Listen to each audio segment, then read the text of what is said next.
പാകിസ്ഥാൻ വീണ്ടും ഒരു യുദ്ധത്തിന് കോപ്പുകൂട്ടുകയാണ്. രാജ്യം സാമ്പത്തികമായി തകർന്നടിഞ്ഞു നിൽക്കുമ്പോഴും അതിർത്തിയിൽ ഇന്ത്യക്കെതിരെ വൻ ഗൂഢാലോചനയാണ് പാക് സൈന്യം നടത്തുന്നത്.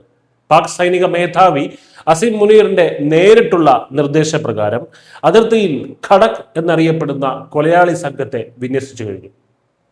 ഏറ്റവും പുതിയ റിപ്പോർട്ടുകൾ പ്രകാരം ജമ്മു രജൌരി അതിർത്തി മേഖലയിൽ പാകിസ്ഥാൻ തങ്ങളുടെ ബോർഡർ ആക്ഷൻ ടീമിനെ അഥവാ ബാറ്റ് കമാൻഡോകളെ സജീവമാക്കിയിരിക്കുകയാണ്. ഇന്ത്യൻ സൈനികരെ ലക്ഷ്യം വെച്ചിട്ടുള്ള മിന്നൽ ആക്രമണങ്ങളും നുഴഞ്ഞുകയറ്റവുമാണ് ഇവരുടെ ലക്ഷ്യം. സാധാരണ ഭീകരവാദികളല്ല ഇവർ. പാക് സൈന്യത്തിലെ സ്പെഷ്യൽ സർവീസ് ഗ്രൂപ്പും പരിശീലനം ലഭിച്ച ഭീകരരും ചേർന്നുള്ള ഒരു സംയുക്ത സംഘമാണ്.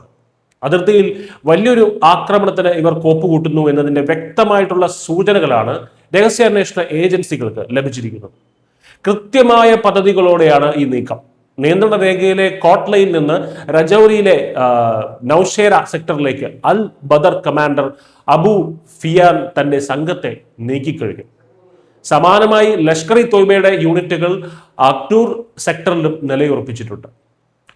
ഷഫ്കത്ത് എന്ന ഭീകരന്റെ നേതൃത്വത്തിലുള്ള മറ്റൊരു സംഘവും നിയന്ത്രണ രേഖയ്ക്ക് തൊട്ടടുത്തെത്തിക്കഴിഞ്ഞു. പാക് സൈന്യത്തിൽ നിന്ന് അന്തിമ നിർദ്ദേശം ലഭിച്ചാൽ ഉടൻ തന്നെ ഇന്ത്യൻ പട്രോളിംഗ് സംഘങ്ങൾക്ക് നേരെ പതിയിരുന്ന് ആക്രമണം നടത്താനാണ് ഇവരുടെ പദ്ധതി. ഇവിടെ നമ്മൾ ശ്രദ്ധിക്കേണ്ട ഒരു കാര്യമുണ്ട്. പാകിസ്ഥാൻ ചരിത്രത്തിലെ തന്നെ ഏറ്റവും വലിയ സാമ്പത്തിക പ്രതിസന്ധിയിലൂടെയാണ് കടന്നു പോകുന്നത്. ജനങ്ങൾക്ക് ഭക്ഷണം പോലും നൽകാൻ കഴിയാതെ ഷഹബാസ് ഷെരീഫ് സർക്കാർ നട്ടം തിരിയുകയാണ്. എന്നാൽ ഈ ദാരിദ്ര്യത്തിനിടയിലും ഇന്ത്യക്കെതിരെ ഭീകരവാദത്തെ പ്രോത്സാഹിപ്പിക്കുന്നില്ലെന്ന് ഇവർ പിന്നോട്ട് പോയിട്ടില്ല. ഇവർക്ക് പിന്നോട്ട് പോകാനാകുന്നില്ല.